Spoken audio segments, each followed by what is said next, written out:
오늘 우리에게 주시는 하나님의 말씀은 시편 113편 1절에서 9절까지의 말씀입니다. 할렐루야. 주님의 종들아 찬양하여라. 주님의 이름을 찬양하여라. 지금부터 영원까지 주님의 이름이 찬양을 받을 것이다. 해 뜨는 데서부터 해 지는 데까지 주님의 이름이 찬양을 받을 것이다. 주님은 모든 나라보다 높으시며 그 영광은 하늘보다 높으시다. 주 우리 하나님과 같은 이가 어디에 있으랴? 높은 곳에 계시지만 스스로 낮추셔서 하늘과 땅을 두루 살피시고 가난한 사람을 티끌에서 일으키시며 궁핍한 사람을 거름더미에서 들어 올리셔서 귀한 이들과 한자리에 앉게 하시며 백성의 귀한 이들과 함께 앉게 하시고 아이를 낳지 못하는 여인조차도 한 집에서 떳떳하게 살게 하시며 많은 아이들을 거느리고 즐거워하는 어머니가 되게 하신다. 할렐루야. 이제 시편 113편 말씀으로 하나님의 은혜를 받으려고 합니다. 우리가 믿는 하나님은 정말 은혜가 풍성하신 하나님이십니다. 그 하나님을 믿는 여러분도 은혜가 풍성하게 되기를 축복합니다. 이 시편 113편에서는 하나님의 이 풍성한 은혜가 어떤 것인지에 대하여 아주 놀라우게 다윗이 고백을 합니다. 그것은 한마디로 말하면 하나님은 가난한 사람을 위하시는 하나님이라는 것입니다. 가난한 사람을 그 티끌에서 일으키시고 거름더미에서 들어 올리시고 그리고 아주 귀한 사람들과 함께 식사하게 자리에 앉게 하시고 아이를 낳지 못하는 여인, 그건 죄인으로 정죄받는 사람, 다른 사람들로부터 손가락질 받는 사람, 아무 필요도 없다고 그렇게 여겨지는 사람, 그를 떳떳하게 함께 살게 하시고 그리고 아이 많은 그런 어머니와 같게 만들어 주실 것이다. 뭐 그런 내용입니다. 그래서 하나님은 은혜가 풍성하신 하나님이시라고 말을 하는 겁니다. 저는 지난 주일 부산에 내려가서 주일 예배를 드리고 왔습니다. 부산 제일감리교회 70주년, 교회 창립 70주년 감사 예배가 있었습니다. 제가 그 교회에 10년 동안 목회를 했었기 때문에 설교자로 초청을 받아서 내려갔습니다. 그 교회에서 가장 오래 교회를 섬겼던 원로 장로님께서 감사 인사를 하셨습니다.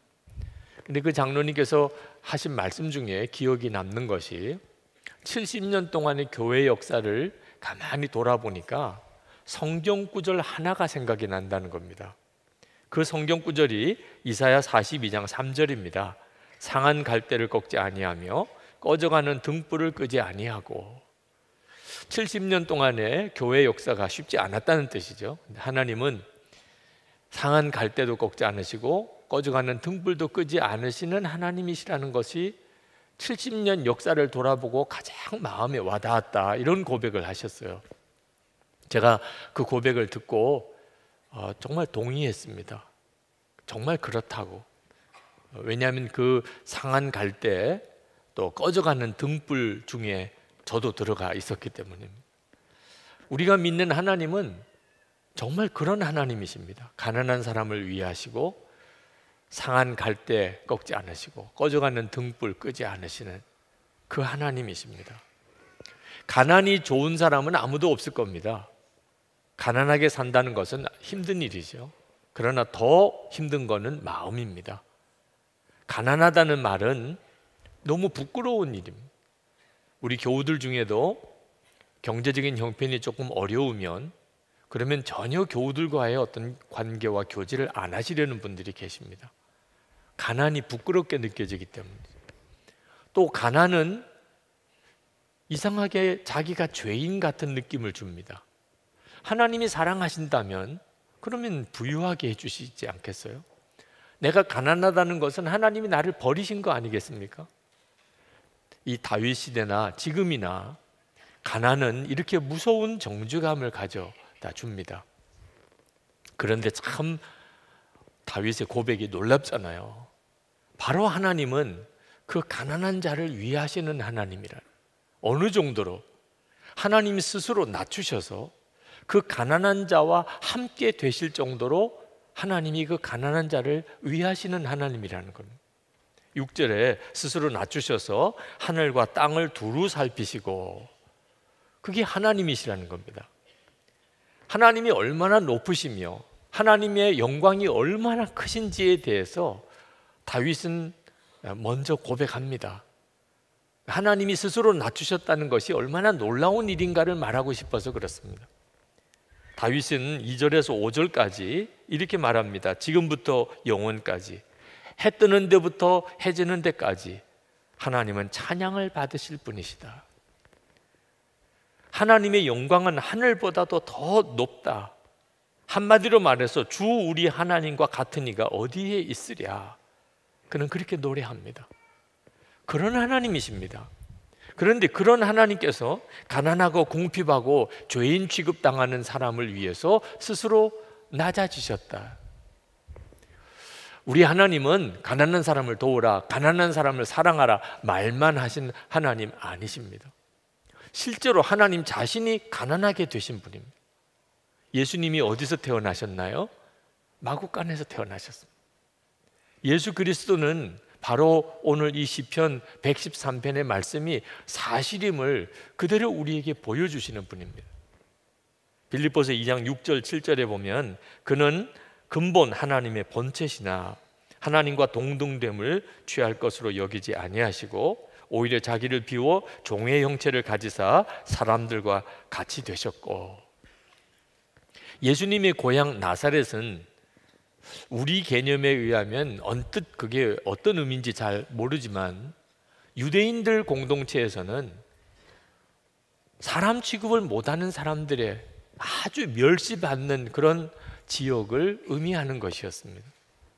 그래서 나다나엘이 예수님이 나사렛 출신이라고 하는 말을 듣고는 아주 기겁을 하면서 나사렛에서 무슨 선한 것이 날 수 있느냐 이렇게 말했을 정도입니다.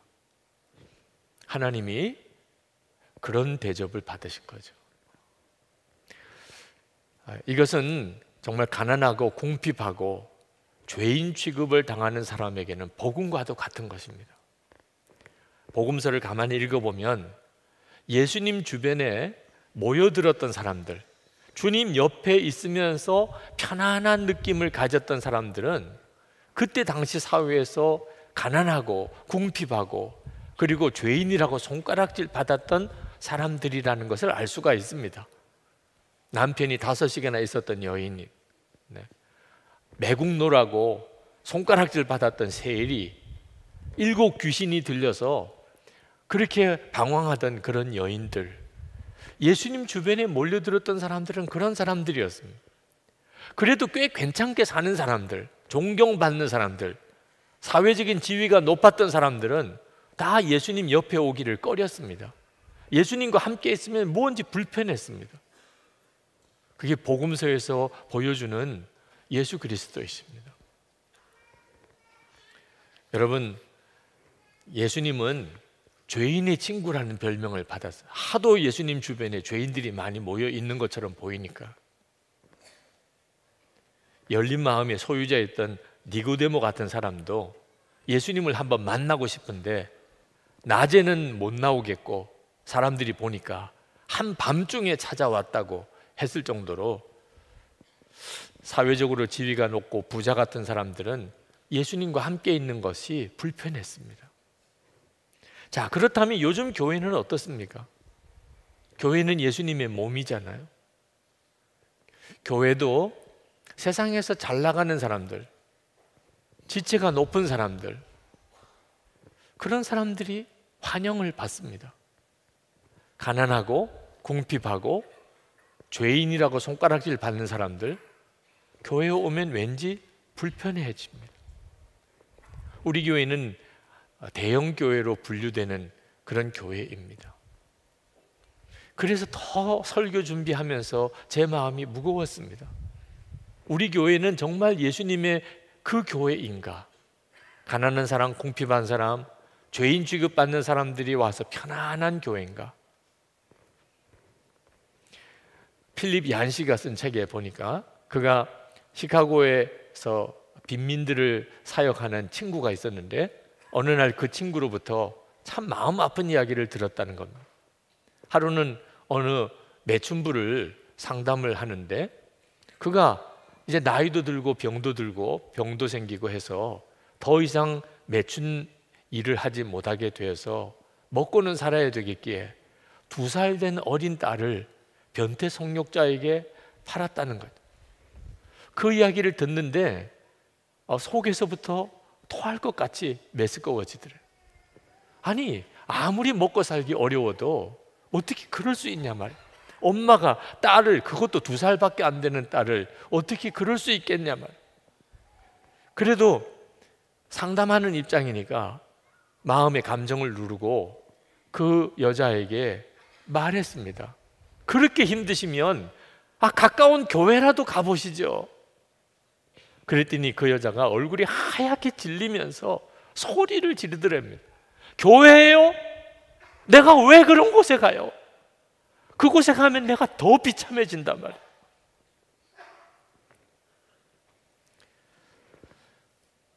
자, 우리 교회는 어떨까요? 정말 세상에서 비참해진 사람, 이 교회에 오면 위로도 받고 아버지 집에 온 것 같고 따뜻하게 환영을 받을까요? 아니면 더 비참해질까요? 가난한 사람, 궁핍한 사람, 죄인 취급받는 사람에게 우리 교회의 문턱은 높을까요? 낮을까요?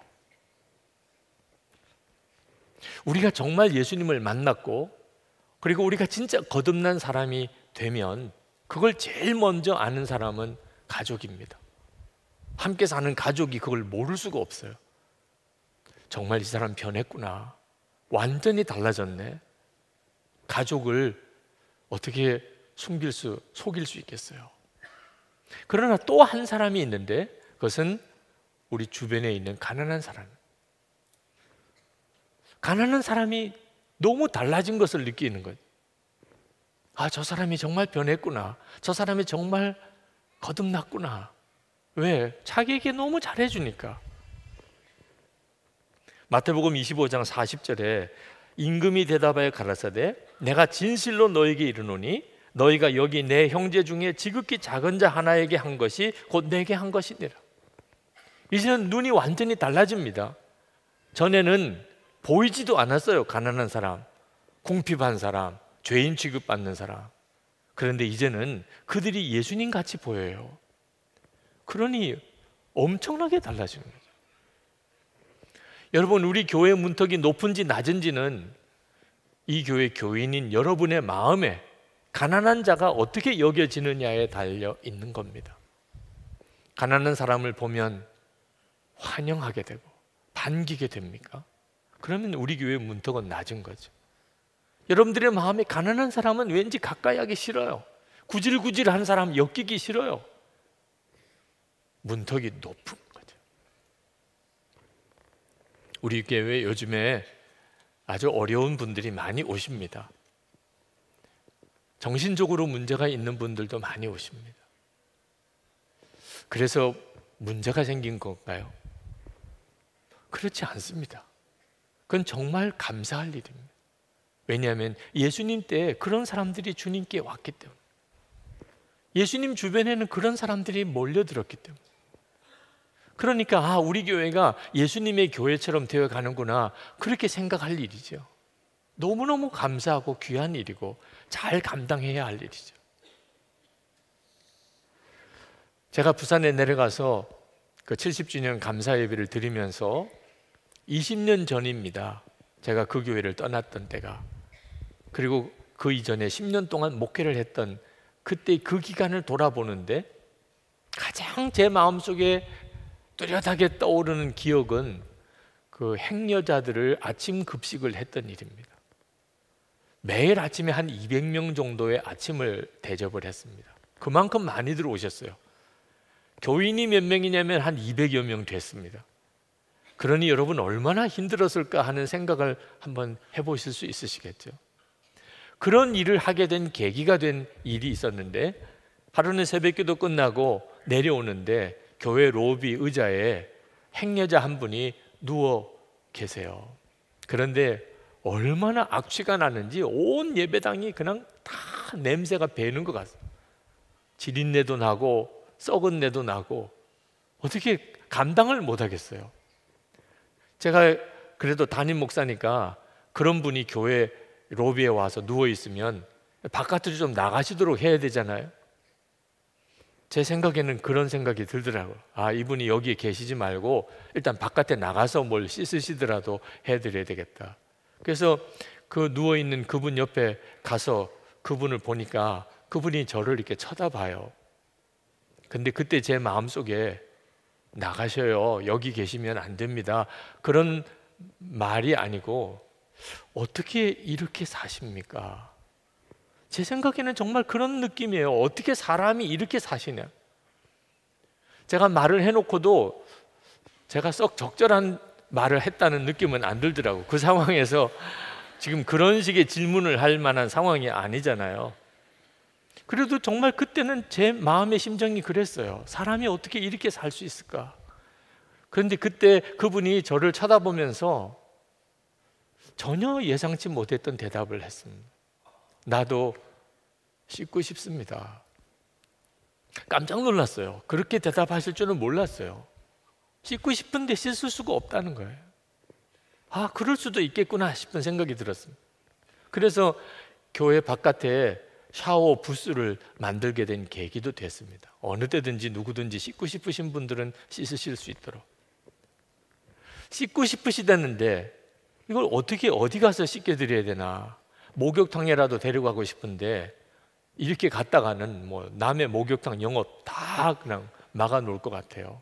그래서 아내에게 급히 옷이라도 좀 내 옷, 여벌 옷이 있으면 좀 가져다 달라고 했습니다. 옷이라도 갈아입히고 목욕탕에 데려가야 될 것 같아요.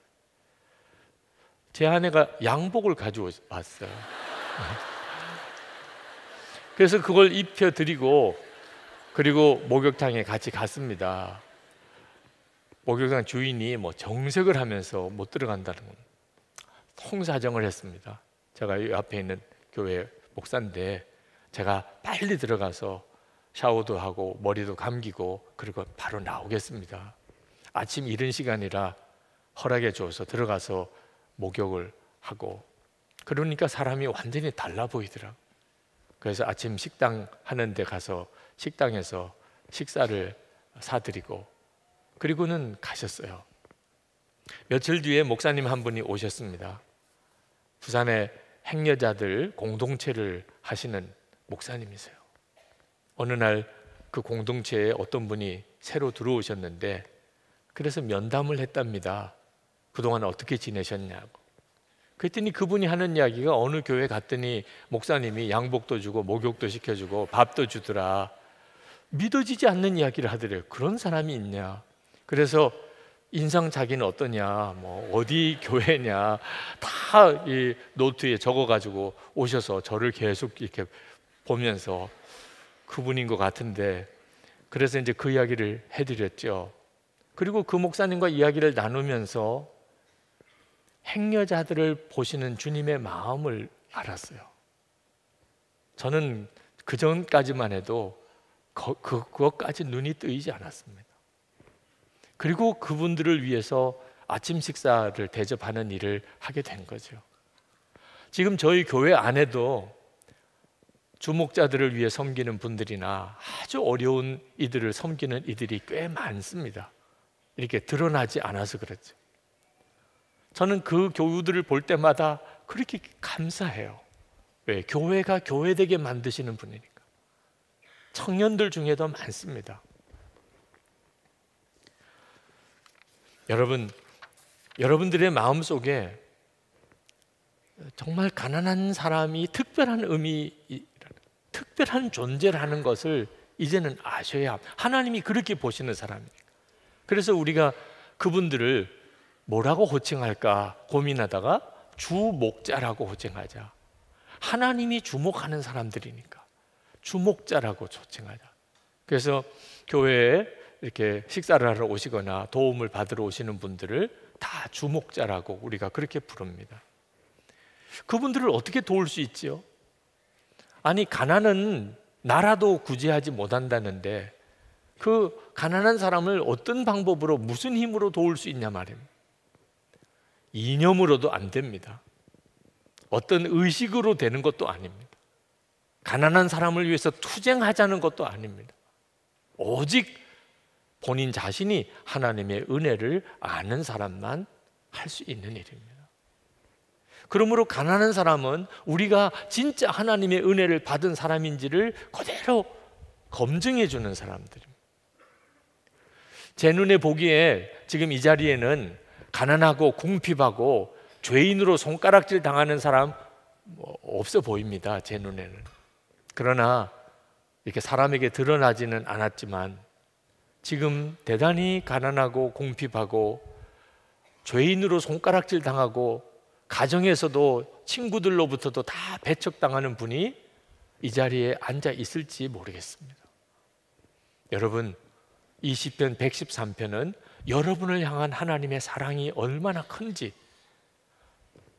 하나님이 여러분을 향한 계획이 얼마나 놀라운지를 말씀해 주고 있는 성경입니다.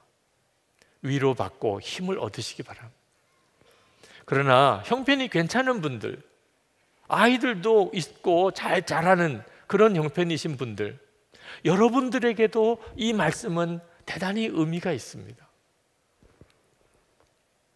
누가복음 6장 20절에 보면 너희 가난한 자는 복이 있나니 하나님의 나라가 너희 것이며 라고 이렇게 말씀을 하셨는데, 마태복음 5장 3절에 보면 심령이 가난한 자는 복이 있나니 천국이 그들의 것이며 라고 말했습니다.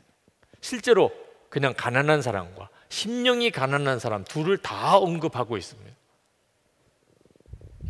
경제적으로 먹고 살기도 힘들 정도로 가난하지는 않지만 마음의 심령만큼은 가난한 사람이 돈을 구하는 것처럼 내 영혼이 주님을 갈망하는 사람, 주님의 은혜가 필요합니다. 하나님, 나는 정말 공고한 사람, 제게 주님의 은혜가 필요합니다. 이렇게 갈망하시는 분은 오늘 이 시편 113편의 말씀이 여러분의 말씀입니다. 다윗이 자기가 쓴 시 곳곳에 자기 자신에 대해서 가난하고 궁핍하다는 고백을 여러 번 했습니다. 시편 70편 5절에 보면 나는 가난하고 궁핍하오니 하나님이여 속히 내게 임하소서. 주는 나의 도움이시요 나를 건지시는 이시오니 여호와여 지체하지 마소서. 시편 86편 1절에 여호와여 나는 가난하고 궁핍하오니 주의 귀를 기울여 내게 응답하소서. 그랬습니다. 그러니까 이 시편 113편에서 하나님이 가난한 자를 티끌에서 일으키시고 궁핍한 자를 거름더미에서 이렇게 세우신다고 하는 말씀은 자기 자신에 대한 고백이고 간증인 것입니다.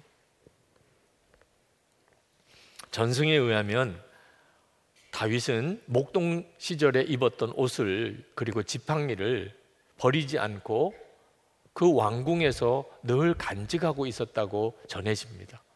수시로 그것을 보았다는 거예요. 목동 시절 얼마나 그 옷이 남루하고 보잘것없고 추하겠어요. 자기가 옛날에는 목동이었던 것을 누가 아는 것이 창피할 수도 있는 일이죠. 그런데 다윗은 자기 목동 시절에 입었던 옷과 지팡이를 계속 그 왕궁에, 화려한 왕궁에 가지고 있어. 계속 그것을 보았다는 거예요. 이유는 내가 바로 이런 사람이었는데 하나님의 은혜로 내가 지금 이렇게 살고 있는 거야. 그걸 잊어버리지 않기 위해서 그런 거죠. 실제로 그랬을 거라고 생각이 드는 것은 그가 사무엘하 7장 18절에 이렇게 말합니다. 다윗 왕이 여호와 앞에 들어가 앉아서 이르되 주 여호와여 나는 누구오며 내 집은 무엇이기에 나를 여기까지 이르게 하셨나이까. 다윗은 잊어버리지 않았어요. 자기가 얼마나 비참한 처지에 있던 사람이었는지. 그런데 하나님이 나를 여기까지 인도하셨구나. 그래서 다윗이 다윗일 수 있었던 거예요. 여기 계신 여러분 모두가 사실 다 가난하고 궁핍하고 그리고 죄인으로 손가락질 받는 바로 그 사람입니다. 하나님은 그런 우리에게 은혜를 주신 거예요. 다윗은 하나님이 자기를 구원하시려고, 가난하고 궁핍한 자기를 구원하시려고 스스로 낮추셨다고 그랬습니다. 그래서 감격한 것입니다. 하나님은 실제로 우리 자신을 위해서 스스로 낮추신 하나님이십니다. 어느 정도 낮추셨을까요? 우리 마음에 오시기까지 낮추셨습니다. 여러분, 우리 마음이 어떤 상태인 줄 아십니까? 7절에 보니까 가난한 자를 티끌에서 일으키신다고. 이 티끌은 흙바닥을 말합니다. 흙바닥. 사람이 오죽했으면 흙바닥에 나 앉았습니까? 그리고 궁핍한 자를 거름더미에서 들어 올리셨다. 이 거름더미라는 말은 똥통이죠, 똥통. 우리 마음이 그렇다는 거예요. 예레미야 17장 9절에 만물보다 거짓되고 심히 부패한 것은 마음이라. 그런데 그 마음에 우리 주님이 오신 거예요. 하나님이 우리를 위해서 어느 정도까지 낮추셨는가? 우리 마음에 오실 정도까지 낮추셨는데 그건 무슨 의미죠? 여러분이 옛날 재래식 화장실 똥통 속에 들어가야 된다면 아마 실감이 좀 나실까요? 우리는 그런 은혜를 받았습니다. 우리의 마음에 우리 주님이 오시는 은혜를 받았고, 그래서 우리가 이렇게 주님과 동행하며 오늘도 하나님께 예배를 드리고 있는 것입니다. 이 은혜를 잊지 않는 사람, 가난한 사람을 돕게 됩니다. 이 은혜를 모르는 사람은 결코 그 일을 할 수가 없어요. 하나님은 가난한 사람만을 위하는 게 아니고 가난한 사람이 귀한 이들과 한자리에 앉게 하신다, 그렇게 말씀하셨습니다. 그러니까 가난한 이를 도우라고 하는 것은 부자를 정죄하고 가난한 사람은 무조건 선이라고 주장하거나 가난한 자를 위하여 투쟁하라는 게 아닙니다. 하나님은 그걸 원하지 않으세요. 부자와 가난한 자가 서로 대립하게 하시는 하나님이 아니십니다. 누구 한쪽에 편들기 위해서 하신 말씀도 아니세요. 하나님이 원하시는 것은 귀한 사람이나 가난한 사람이나 다 한자리에 앉아야 한다. 서로 받아주어야 한다는. 부유한 사람은 가난한 자를 도와야 한다. 환영해야 한다는. 이건 은혜 받은 사람만 할 수 있는 것입니다. 하나님의 은혜를 아는 사람만 할 수 있는 것. 여러분이 정말 예수님을 마음에 영접하고 살면 여러분의 마음에 변화가 일어납니다. 이건 너무나도 분명합니다. 지난 주간에 어느 교우와 함께 식사를 하면서 그분이 받은 여러 은혜들을 듣고 참 기뻤습니다. 그런데 기억나는 거 하나는 그분이 이 노숙인들에 대한 자기 생각이 바뀐 것에 대해서 이야기를 하더라. 자기는 처음에 노숙인들을 보면 저런 사람은 우리 사회에서 다 없어져야 되는데 그런 생각을 했대요. 그런 사람 눈에 보이는 게 너무 싫었어. 이런 사람들은 좀 없어졌으면 좋겠어. 그런데 그가 예수를 믿고 은혜에 눈이 뜨이고 난 다음부터 변화가 오기 시작하는데 사람만 있는 것으로도 너무 감사하다. 저런 형편이지만 살아 계신 것만 해도 너무 감사하다. 그런 생각이 들더라는 거예요. 그런데 요즘에는 그들을 보면 나보다도 더 귀한 분들이다. 솔직하게 그런 생각이 든다는 거예요. 나는 형편은 괜찮아 보이는데 너무 내 마음은 추하고 더럽고, 그분들은 형편은 말할 수 없이 어렵지만 나보다는 비교할 수 없이 깨끗해 보인다는 거예요. 여러분, 이런 변화가 어떻게 가능하지요? 거름더미 같은 우리 마음에 주님이 오신 것을 알게 되면 그렇게 안 되는 게 이상한 일이죠. 여러분, 가난한 자들의 요청을 내가 거절하는, 구질구질한 사람하고는 엮이기 싫어, 이렇게 마음을 가지는 것은 하나님의 은혜를 여러분 스스로가 발로 걷어차는 것과 똑같습니다. 여러분, 부자와 거지 나사로 이야기에서 부자가 죽어서 천국에 갔는데 얼마나 그 지옥불이 뜨거운지 아브라함을 보고는 물 한 방울만 입에다가 좀 적시게 해달라고 요청을 했는데 거절당했습니다. 왜 그랬지요? 자기 집 앞에 거지 나사로가 죽어가는 것을 한 번도 내다보지 않았기 때문에. 가난한 자를 돕지 않고 그를 귀하게 여기지 않으면 우리도 하나님 앞에 섰을 때 아무런 은혜를 기대할 게 없게 됩니다. 마태복음 7장 12절에 그러므로 무엇이든지 남에게 대접받고자 하는 대로 너희도 남을 대접하라. 이것이 율법이요 선지자니라. 그러니까 여러분 주변에 가난한 자들이 있다는 것 자체가 복입니다. 하나님이 여러분에게 특별한 은혜를 또 주시는 겁니다. 은혜를 주셨지만 또 특별한 은혜를 또 주시는 거예요. 가난한 자를 도울 수 있는 은혜를 주시는 겁니다. 여러분 중에 한때 가난했던 시절이 있었던 분들이 있습니까? 그게 복인 줄 아셔야 돼요. 왜? 가난한 자의 심정을 알잖아요. 저는 어린 시절이 참 쉽지 않게 가난했습니다. 제가 목사가 되기 위해서 목회를 시작하고 그리고 신학교에서 저는 장학금으로 공부를 해야 했습니다. 첫 목회지를 나갔는데 교회에서 저희 생활을 책임질 수 없어서 다른 교회에서 선교비를 받아서 그렇게 생활을 해야만 했습니다. 군목으로 있는 동안에는 군인 형제들 위문을 가야 되는데 이 교회 저 교회 다니면서 위문품을 모아가지고 그렇게 군인 형제들을 위문을 했었습니다. 그때는 그게 그렇게 힘들더라고요. 그런데 지금은 너무 그때가 감사한 것이 도움을 요청해 오는 이들이 어떤 심정인지 조금이라도 알 수 있기 때문에. 아마 이미 다 나갔으리라고 싶지만 지난 금요일에 매실 원액을 한 200개 가져오신 저 남쪽 지방의 목사님이 계셨습니다.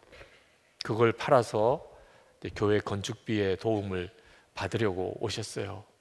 저는 그 목사님을 알지도 못하고 만나지도 못했습니다. 그런데 어떤 심정이실까는 충분히 이해가 돼요. 그렇게 해서 찾아오시는 그 모든 과정에서 그분은 어떤 마음이셨을까? 여러분이 가난했던 일은 부끄러운 일이 아닙니다. 정말 궁핍했던 시절, 남에게 손가락질 받았던, 사람 취급을 못 받았던 그런 경험들 혹시 있다면 그건 여러분의 사명입니다. 아, 이런 심정이겠구나. 가난한 자를 돕고 우리가 받을 가장 귀한 보상은 하나님을 뵙는 것 같다는 평가를 받는 것입니다. 야곱이 형 에서와 만났을 때 그는 정말 두려웠습니다. 형 에서가 자기를 죽이려고 하면 어떻게 해요? 그런데 형 에서를 만나는 순간에 에서의 마음이 녹아지고 동생 야곱을 불쌍하게 여기고 끌어안았어요. 그게 얼마나 야곱이 고마운지 야곱이 이렇게 고백을 합니다. 창세기 33장 10절에 내가 형님의 얼굴을 배운즉 하나님의 얼굴을 본 것 같사오며 형님도 나를 기뻐하심이니이다. 용서하는 마음, 품어주는 마음이 그렇게 귀해요. 하나님의 얼굴을 뵙는 것 같아요. 내가 그런 통로가 될 수 있다는 것은 황홀한 일이죠. 절대로 교만하게 가난한 사람을 동정하듯이 도우라는 게 아닙니다.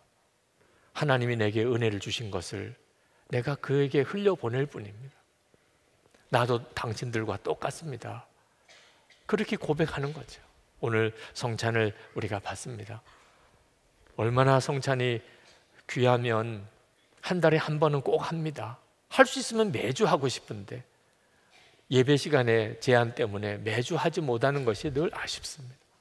성찬이 너무너무 귀한 것은 주님이 우리 마음에 오셔서 우리와 하나가 되셨음을 너무나도 분명하게 확인해 주는 은혜의 시간이기 때문에 그렇습니다.